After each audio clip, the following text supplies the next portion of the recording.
Hello বন্ধুরা, আমার সোনা পাখি এখন রেডি হয়ে গেছে যে সোনা পাখি রথে যাওয়ার জন্য তার পিচিমণির সাথে বদ্দি বাড়িতে যাবে। তাই তার পিচিমণি এসেছে তাকে নিতে। আর সোনা পাখি বদ্দি বাড়িতে যেয়ে দেখে তার দাদাইও আছে, সে অনেক খুশি। তারপরে আমরা সেজেগুজে চলে গেছিলাম আর আমি ভিডিও করছিলাম দাঁড়িয়ে দাঁড়িয়ে। আর এই ছাগলটা আমায় ওড়নাটা চাবি চাবি খাচ্ছিল, আর এই বেবিটা আমার সোনা পাখিকে ধরে মেরেছে জানো তোমরা। আমার সোনা পাখি কি এত ভালো, আমার সোনা পাখির দড়িটা ছাড়ছিল না বলে ওই সোনাটা আমার সোনাটাকে ধরে মেরেছে। আর আমার সোনা পাখি বড়দাদার সাথে কি আনন্দ করে রথ টানছে। আমার সোনা পাখির এই প্রথম রথ, আর আমার সোনা পাখি সেই রথটা দেখে এত খুশি এত খুশি এত খুশি বলে পারা যাবে না।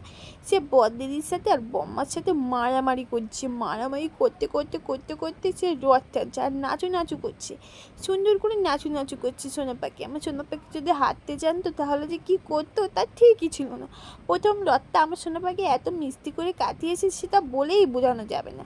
আর এই দেখো আমার ছোট্ট একটু সোনা মা, এটা আমার দুষ্টু মা। তোমাদের কেমন লেগেছে বলো তো, টাটা।